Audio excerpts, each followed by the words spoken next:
Hey, good morning. This is Mayor Valensky with Driving Markets. Hope you're all well. Okay, so the markets were up yesterday. Dow closing up just over 33,000, S&P at 3981, and the Nasdaq at 11,462. Bitcoin is down 1,100 points. We'll come on to that in a second. And of course, the US 10-year Treasury yield is continuing to move up. It's now at 4.07%. Just digging a bit deeper into the US 10-year Treasury yield.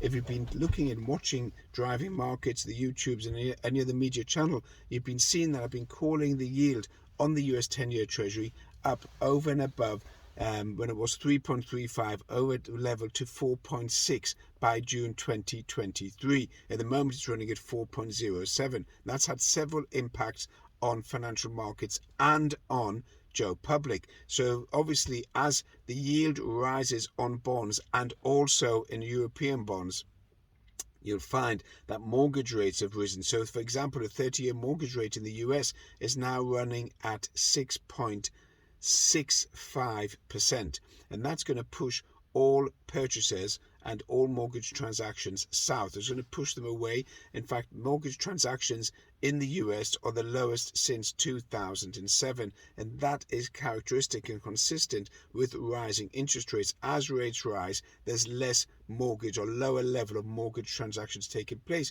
because affordability is impacted. Just want to move on a couple of markets. Let's move on to Bitcoin. So I did say yesterday it looks like Bitcoin was dead. I did issue a couple of notices on YouTube and other media channels, Instagram and TikTok. Looks like Bitcoin's just not moving. Yesterday was just stuck at 23,400, 23,500, and then overnight it's fallen 1,100 points, okay, $1,100, and looks like it's floating down to the 20,000 level.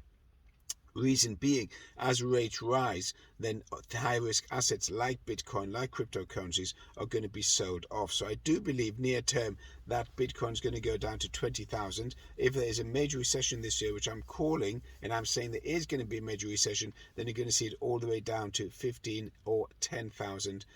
Could be actually lower. Now, bond yields have gone up. Raphael Bostic of the Minneapolis Fed Reserve stated clearly that he's in favor of a 25 basis point rise at the next FOMC meeting, the next Fed meeting, to raise rates by 25 basis points.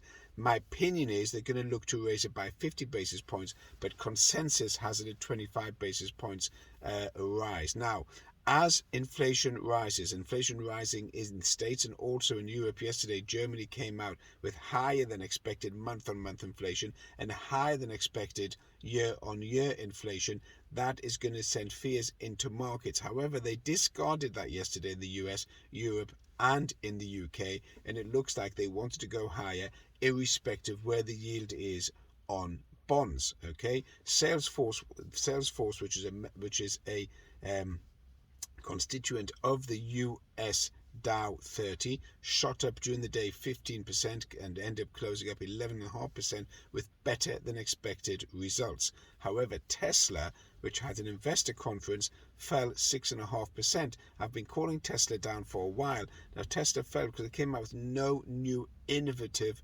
products, and that sent the shares south. I've been calling the shares on Tesla down to $140 a share. I am a big fan of Elon Musk. Those of you who buy and invest in Tesla, it doesn't mean I'm anti-Musk at all. I'm for him. However, it does look like the shares are overbought with extremely high PE, and it looks like they've shot up far too high, too fast over January. Remember, in December, they were down at $101 a share, and they went all the way up to $208 a share. That's 100% return within 30 days, and it's just simply too much. And the shares falling did have an impact on some semiconductor chip manufacturers. One of them was ON, and the other one was material, can't remember, another one, and we'll have to go into that. I'll have to do a bit more research, but I can't remember the actual name of the other semiconductor. manufacturer that went down as a result of Tesla falling. Okay, on foreign exchange got a stronger dollar. Why? Because as yields rise and the forecast that rates will rise, the dollar is going to get stronger. So the dollar was stronger against the euro, the pound, and the yen. Now, interestingly enough, the euro did jump a little bit yesterday on those inflation numbers and then came off. You can expect euro to go all the way down to 1-on-1 against the dollar. As regards the pound, Andrew Bailey, which I'm not a big fan of, I think he's an actual fool. But anyhow, he came out and said he doesn't think that the Bank of England needs to raise rates anymore or significantly. But what world is he living in? Inflation in the UK is running at 10.1%. Food inflation is running at 17%. And he thinks we don't have to raise interest rates. He's miles behind the curve, and really he needs to be fired. Okay, but because it's a little social club amongst all the bankers and amongst all the heads of the banks and the corporate institutions, then he probably will get fired and get another cushy number lined up. And yeah, that's just my own personal opinion. So rates will need to rise in England. Andrew Bailey is well behind the curve there, and inflation will continue rising well above 10.1% in the UK.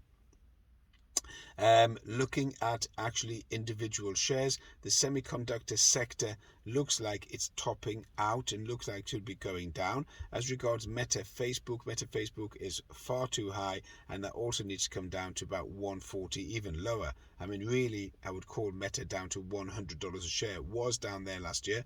As yields rise, and they will go up to 4.6% or above, then you'll see shares like Meta, Facebook, Amazon, Apple, Salesforce, CRM, and all the others will come down in the high-tech sector, because the Nasdaq is highly vulnerable to interest rates. This is Mayor Valensky with Driving Markets. You can subscribe, share, comment, and you can also see me on the other channels. Have a good day.